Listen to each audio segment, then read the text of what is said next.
ဗုဒ္ဓမြတ်စွာဘုရားရဲ့950ဇတ်တော်တွေထဲမှာလူသားတွေအတွက်ဇွဲလုံလာ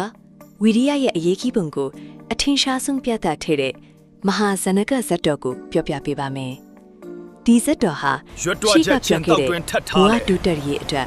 စူးစမ်းအားထုတ်မှုဆိုတဲ့အချက်နဲ့အလွန်ကိုကိုက်ညီပါသည်။မဟာဇနကဇတ်တော်ဝိရိယပါတိကြီးမန်းချက်ကြီးမချင်းမဟာဇနကမိသားစုဟာငယ်စဉ်ကတည်းက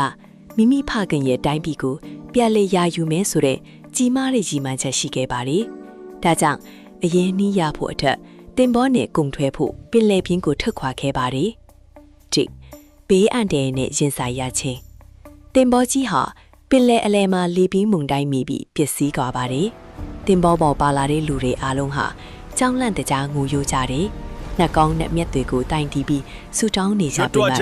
မဟာစနကမင်းသားကတော့အဲ့ဒီလိုမလုပ်ခဲ့ပါဘူး။တုံးမလော့တော့ဆွဲလုံလာမင်းသားဟာမင်းသားဒီအုံအားဖြင့်လည်းဖြစ်တင်းတင်းစားတာလည်းနေတယ်ခန္ဓာကိုယ်ကိုစီးတုပ်လင်းထားတယ်ရေထဲမှာအေးတန်ခံနိုင်အောင်တင်ပေါ်နေတဲ့အခါမှာတော့တခြားသူတွေကကြောက်လန့်ပြီးရေနစ်သေးဆုံးကုန်ကြပြီးမိမင်းသားကတော့ခန်းကိုမမီရဘဲနဲ့ခုနှစ်ရက်ခုနှစ်စုံတိုင်း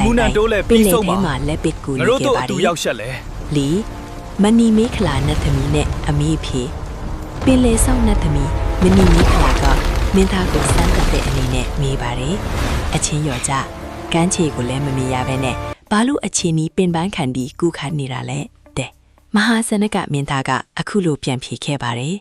လောကမှာကျူးစာအထုတ်သူဟာဘယ်တော့မှအပြစ်မထင်ထိုက်ဘူးအောင်မြင်သည်ဖြစ်စီမအောင်မြင်သည်ဖြစ်စီကိုယ့်ဘက်ကလူသိလွတ်ထိုက်တဲ့ဝီရိယကိုအစွမ်းကုန်ထုတ်ခဲ့ရင်နှောင်တရစရာမရှိဘူးငါအောင်မြင်မှုရရှိခြင်းမင်းသားရဲ့မလောတော့ဇွဲလုံလာကိုမြင်တဲ့အခါမှာတော့နတ်သမီးကကူညီပြီးမကတအတိုင်းပြည်ရဲ့ဥယျာဉ်ထဲကိုပို့ဆောင်ပေးခဲ့ပါတယ်နောက်ဆုံးမှာတော့မင်းသားဟာတိုင်းပြည်ကိုပြစ်လဲအုပ်ချုပ်ခွင့်ရပြီးမင်းကောင်းမင်းမြတ်ထလာခဲ့ပါတယ်ဒီဇတ်တော်ကပေးတဲ့သင်ခန်းစာ life lesson တင်အခက်အခဲကြုံရင်ဆူတောင်းနေုံနဲ့မရဘူးတင်ပေါ်နှစ်တဲ့အခါတခြားသူတွေဆူတောင်းနေချိန်မှာမင်းသားကလက်တွေ့ချက်ကူခတ်ခဲ့ပါတယ်နိရလက်ထက်လှုပ်ဆောင်ချက်ကအဓိက